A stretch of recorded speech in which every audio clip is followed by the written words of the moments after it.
Bonjour mes chers Capricornes, je vous remercie de me retrouver pour cet horoscope du mois de décembre 2016, le dernier horoscope de l'année. C'est d'ailleurs la dernière fois que je vous présente ce tirage en croix à l'aide uniquement des lames majeures du tarot de Marseille. On travaillera également avec les lames mineures pour les horoscopes de janvier qui arriveront un peu plus tôt que prévu cette année comme cadeau de Noël, on va dire ça comme ça. Alors donc ce mois de décembre... je me suis demandé si les événements un peu forts qui pouvaient apparaître étaient présents parce qu'il y a une nouvelle année qui démarre, tout simplement. Je vous parle de ça parce qu'on a le battleur ici qui nous parle de renouveau et c'est vrai que la Maison Dieu, elle vient secouer un peu ce tirage, elle vient un petit peu l'agiter, quoi. Donc je me suis demandé si c'est pas, voilà, euh, peut-être que cette année n'a pas été facile pour vous et que vous êtes contente de vous en délivrer, qu'il va y avoir une sorte de ah, nouveau terrain, nouveau projet, nouvelle année, bref, une nouveauté, une fraîcheur qui va vous faire du bien, que vous sentez arriver et dont vous avez besoin. C'est pas impossible et que c'est plus métaphorique. Après, sur des éléments plus concrets, c'est vrai qu'on a l'idée, notamment par le biais du Battler qui se trouve dans les aspects positifs pour ce mois, l'idée qu'il va falloir tenir bon, faire face à certaines situations qui risquent de vous secouer. Ça peut être des challenges qu'il va falloir relever alors que vous ne le souhaitiez pas, mais vous retrouvez face à une situation où vous ne pouvez pas faire autre chose que relever le défi et essayer d'atteindre les objectifs. Ça peut être des événements qui vous surprennent, qui n'étaient pas forcément prévus et avec lesquels on doit avancer, mais qui vont nous être profitables, je pense. Ça peut être aussi quelque chose qui nous ouvre les bras, qui ouvre ses portes, une nouvelle relation, une nouvelle opportunité professionnelle. Et ça pourrait être un petit peu un challenge de se dire est-ce que je suis prêt, est-ce que je suis prête.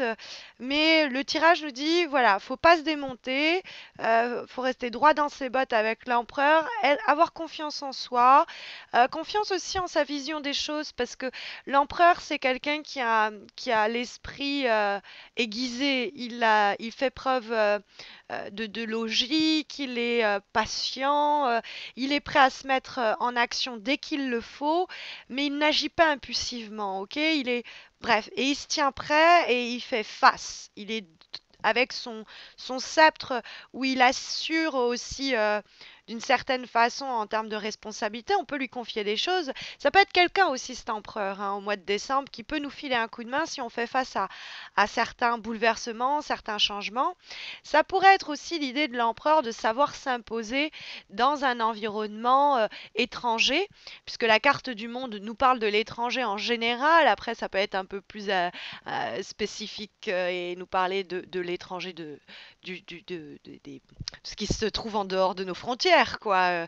Voilà, des pays frontaliers comme... Bon, c'est vrai que le monde, c'est plus des cultures étrangères, c'est carrément... on passe l'Atlantique, il y a un océan qui nous sépare, c'est souvent des continents différents. Mais bref, mais c'est l'étranger. Donc peut-être devoir arriver à s'imposer dans un environnement qui nous est étranger, dans lequel on est un peu du coup novice, hein, le battleur, on fait ses premiers pas. Donc ça, c'est le challenge, hein, la maison Dieu, ce changement-là. Mais l'empereur nous dit, on impose son autorité ou sa pensée ou ses projets ou sa méthode, ou on arrive à s'affirmer dans cet environnement qui nous est peu ou pas encore familier. La carte du monde peut aussi nous parler un aspect collectif, une collectivité à laquelle on devrait ou on devra s'intégrer et ça va pas être sans heurts, ça va pas être facile. On a du mal à jouer en équipe ou on a du mal à trouver sa place et l'empereur nous dit pourtant il faut s'imposer. C'est aussi une possibilité, notamment dans le cadre professionnel par exemple, dans un quelconque cercle qui inclut d'autres personnes, ne pas hésiter à s'asseoir sur son trône.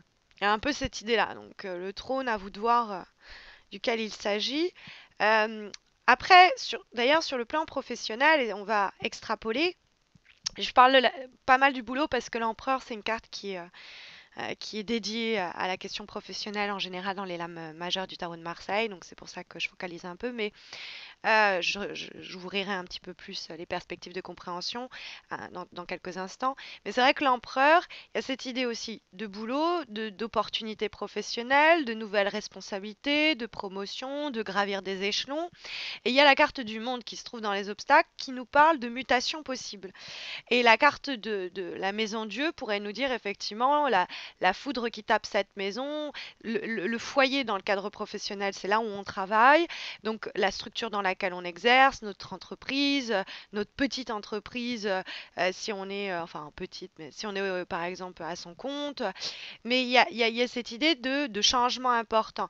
Donc ça peut être quelque chose de l'ordre de la mutation professionnelle qui peut nous angoisser un peu parce que voilà, mais je pense qu'il faut saisir l'opportunité dans ce cas-là.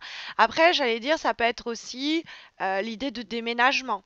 Forcément, on le, on retire euh, le côté professionnel de la donne et on a effectivement peut-être un voyage qui se passe pas forcément très bien ou qu'on appréhende, ce serait plus ça parce que c'est un peu soudain, c'est pas impossible. Mais ce que je vois surtout apparaître avec cette maison Dieu et ce battleur, c'est quand même il y a quelque chose qui doit être fait. Ça peut être un événement que l'on doit provoquer soi-même, et l'empereur nous donne cette force-là de aller peut-être contre vents et marées ou contre l'avis général, puisque le monde peut nous parler aussi d'une pensée collective qui n'est pas la vôtre. Les gens pensent qu'il ne faut pas faire ceci ou pas se comporter comme cela, et vous, vous avez l'intuition que là, pourtant, c'est ce qu'il faut faire. La maison Dieu peut être l'idée que c'est comme ça une idée qui vous vient et vous dites non, non, il faut que j'y aille, il faut suivre ça. Ça peut être un événement qui nous prend de court et qui nous emporte. Et dans ce cas-là, l'empereur nous dit on arrive à faire face, on garde son sang-froid. Hein, il y a cette idée-là face au cataclysme.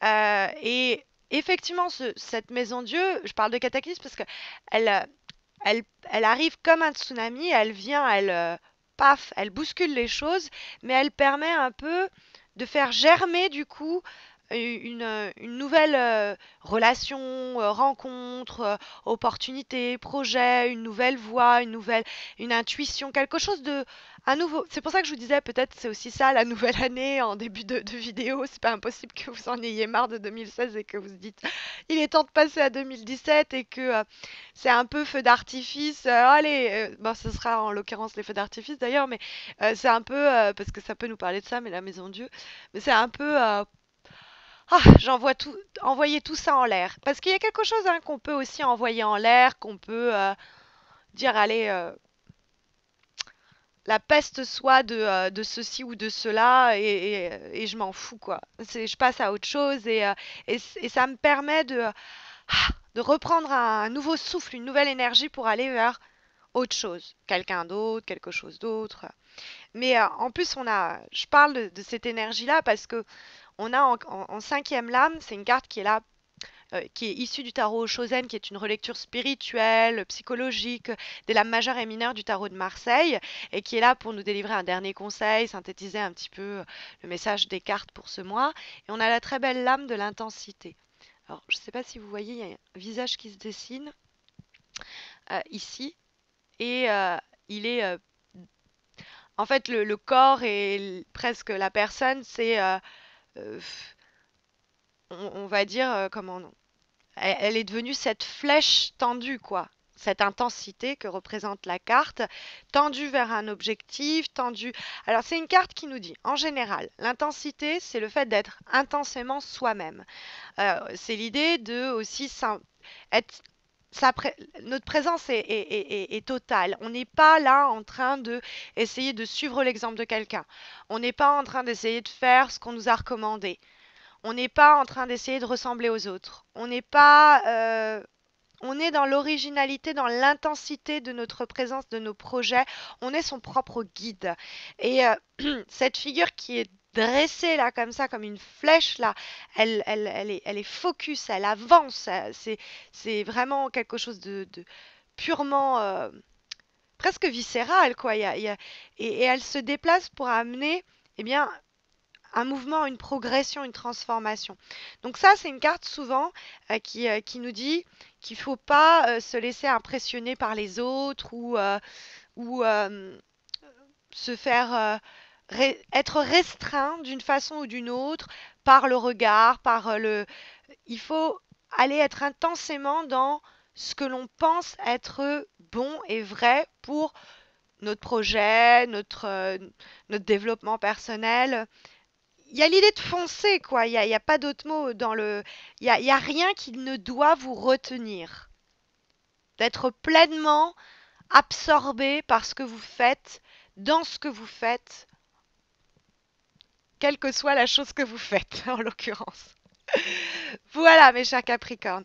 Bah écoutez, j'espère que ça saura vous guider pour ce mois de décembre. D'ailleurs, sachez que si vous voulez une guidance plus personnalisée sur une de vos problématiques actuelles, il y a un concours pour vous permettre de remporter un tirage personnalisé gratuit. Ça se passe sur Facebook, c'est très simple pour participer. Et puis, bah, je vous retrouve pour Noël, pour les horoscopes de 2017, hein, pour voir le début d'année, hein, comment ça va s'annoncer, les tendances hein, de janvier. Et puis bah écoutez, d'ici là, n'hésitez pas à vous abonner à ma chaîne YouTube si c'est pas encore fait. Et puis prenez surtout bien soin de vous. Je vous retrouve donc très vite.